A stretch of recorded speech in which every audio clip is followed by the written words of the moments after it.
Sabay-sabay natin alamin ang mga kaganapan na nangyayari sa ating bansa.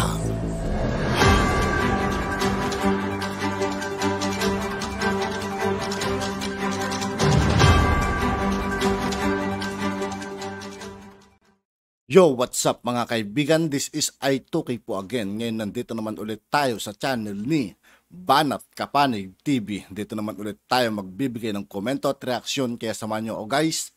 Let's go! Ito ang balitang viral ngayon sa mundo ng social media. Negros Oriental 3rd District Representative Arnolfo Teves Jr. inalis na bilang miyembro ng mababang kapulungan. Pero bago ang lahat mga kapanig, kung bago ka pa sa lahat ng hindi pa nakasubscribe mga kaibigan kay Banat Kapanig TV, mag-subscribe na po tayo at huwag nyo rin pong kalimutan mag-subscribe dito sa aking channel. Lamang sa aming channel ay huwag kalimutang mag-like, subscribe at i-click ang notification bell para mas maging updated ka palalo sa lahat pa ng bagong videos na i-upload namin. At ito na nga mga kapanig, pinatalsik na bilang miyembro ng mababang kapulungan si Negros Oriental 3rd District Representative Arnolfo Teves Jr. Ito ay matapos katigan ng 265 mga kongresista ang rekomendasyon ng... Wala talaga mga kaibigan, talagang sisibakin talaga si Teves pag ganyan. Nagtatago kasi mga kaibigan, hindi siya nagpapakita. Walang nakakaalam kung nasaan siya. Expulsion. Tapos tinuturing na siyang NPA mga kaibigan, terrorist. Sa Kamara ng Committee on Ethics and Privileges na pinamumunuan ni Co-op Natco Party List Representative Pilimon Espares. Sa Committee Report number 717 na inendorso ni Espares sa Kamara ay binanggit na basihan na expulsion kay Teves ang pagpapabaya nito sa trabaho at patuloy na pag-absence without leave. At binanggit naman din ng committee report ang paghirit ito ng political asylum sa Timor-Leste at ang mga asal nitong ipinapakita sa social media na hindi katanggap-tanggap at hindi angkop para sa isang mambabatas tulad ng... Parang bata kasi mga kaibigan pag pinapanood yung pang-aasar niya kay Boying. Parang nang-aasar lang siyang parang pambata yun. Sumasayaw-sayaw pa eh. Pagsasayaw nito na nakasuot ng sando at boxers. Wala namang kumontra o nagbigay ng no votes sa rekomendasyon laban kay Teves habang 3 ang nag-abstain o tumangging bumoto na kinabibilangan ni na Gabriela Representative Arlen Brosas, ACT Teacher Party List Representative Franz Castro at Kabataan Party List Representative Raul Manuel. Matatandaang May 9, 2023 nang mapaso ang travel authority ni Teves pero hanggang ngayon ay hindi pa ito bumabalik sa bansa. At bago ang kaparusahang expulsion ay 2 beses na ring sinuspende ng Kamara si Teves ng tig-60 araw kaakibat ang pagtanggal dito bilang membro ng komite. Samantala, kampo na na-expel na Negros Representative Arnolfo Teves Jr., inihanda na ang apila. Muling ipinahayag ng kampo na expel Negros Oriental 3rd District Representative Arnolfo Teves Jr. ang kanilang pagkadismaya matapos siyang patalsikin sa Kamara. Ayon kay Atty. Ferdinand Topacio, inihanda na raw nila ang mga mekanismo para iapila ang naging pag-adapt ng Kamara na na-expel na si Teves bilang isang mambabatas.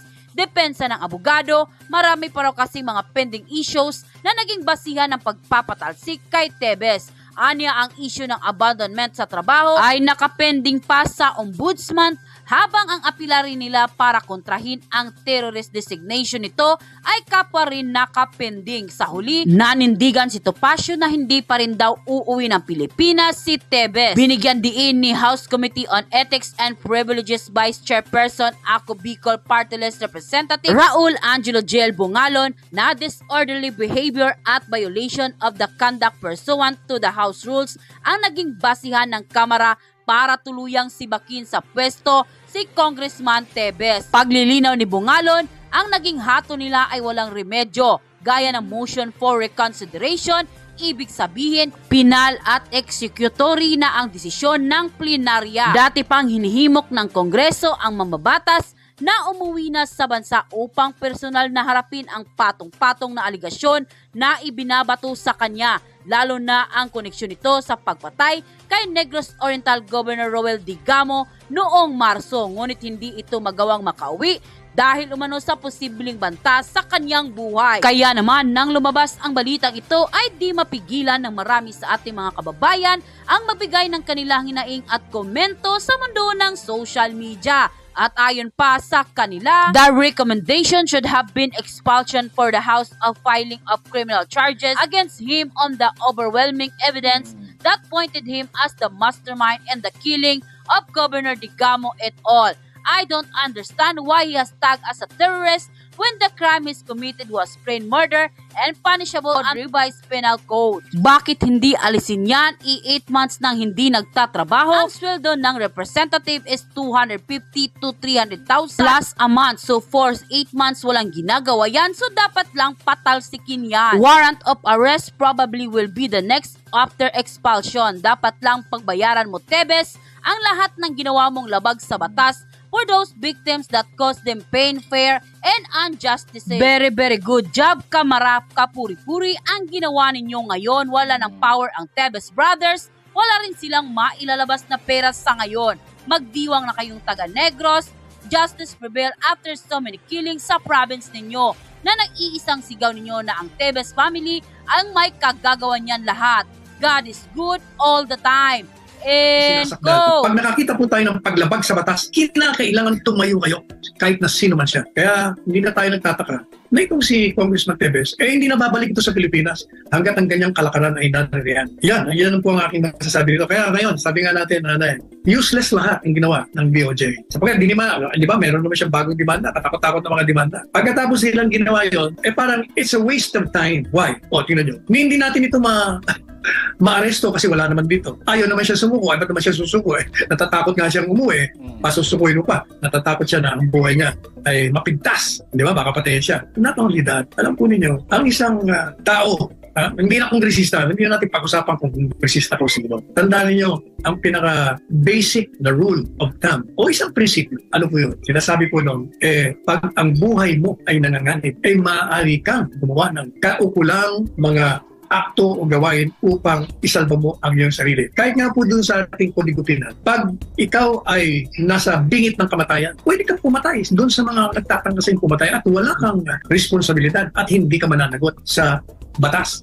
Ayan po. Kaya ayan si Tebes, nauunawaan natin. At sinabi ko kanina na waste of time kasi wala na, hindi nauusad ang kaso. Apart from that, hindi na natin malalaman kung totoo ba yung mga akusasyon sa kanya. Hindi natin maipapakita sa taong bayan kasi hindi ka makakapresent. Natakot lang din siya mga kaibigan, kaya ayaw niyang humarap sa or ayaw niyang harapin yung mga kasong sinampa sa kanya. Kasi may posibilidad na pwede siyang itumba rito yung sasakali.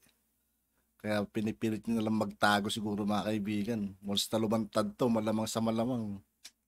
Sa hukuman, baka pagpasok pa ng kulungan mga kaibigan, wala na. May kalalagyan na si Tebes. At walang hearing The court cannot acquire jurisdiction over the person of defendant accused Tebes sapagkat kailangan po ma-arresto muna siya or nakulong po siya. So ayun, nakatenga ang kaso, hindi na natin malalaman. May kasalanan nga ba yan o hindi? Paano na yung mga biktima? Paano sila makakakuha ng katarungan? At sana po hindi ito mangyayari kung naging objective lang sana yung Department of Justice. Dapat po kasi walang kinikilingan ng batas. Kailangan ibigay natin sa pinaka masamang tao kung siya'y nasasaktan. Yung pong ibinibigay na tinatawag na pagpapalagay na ikaw'y walang kasalanan hanggat hindi ka nanlilipisin, hindi ka nanlilitis, at ang ebidensya ay nagpapakita na walang kaduda-duda na ikaw ang nasa likod na krimen.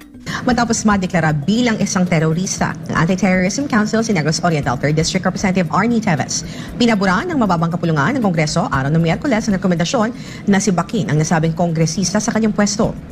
265 ang pumabor sa rekomendasyon, 3 ang nag-abstain at walang tumutol. Ayon sa Kamara, isang mabigat na rason para matanggal si Tevez ay ang ginawa ng political asylum application sa bansang Timor-Leste.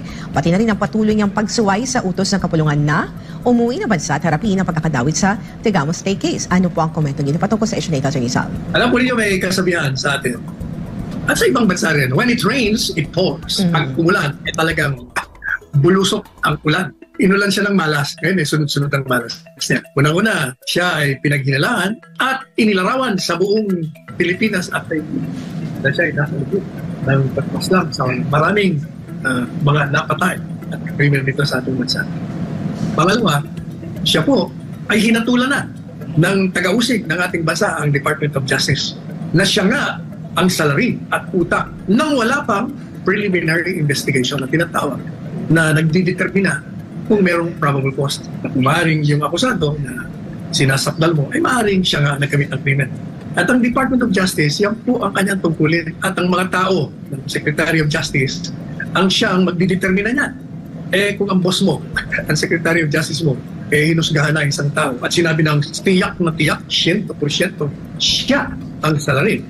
Aba, talaga namang ano pang gagawin ng mga fiscal niya, mga prosecutor na nag-iimbestiga? Siyempre, they cannot go against the declarations made by their boss. And even assuming that they do, mag-aapila yung mga biktima sa kanya. And siyempre, i-reverse niya ang desisyon ng dismissal. Now, pangatlo, siya po ay sinuspindi ng Kongreso dahil sa disorderly behavior. Ang sabi po natin noon, pinuna natin sapagkat bago ka magsuspindi, kailangan pakinggan mo muna ang mga kadahilanan at ang iyong depensa doon sa isinasakdal sa'yo. Hindi po nila binigyan ng pagkakataon. And that is in violation of the constitutional guarantee of due process, where it says simply, it hears before it condemns. Kailangan pakinggan. Ito na nga mga kapanig, ano na ang At yun nga po mga kaibigan, dito po nagtatapos ang ating reaction video. Muli ako po si I2K ng Sundalo ng Dunggalo at 811. Maraming salamat sa patuloy na pagsuporta. Yeah, peace out.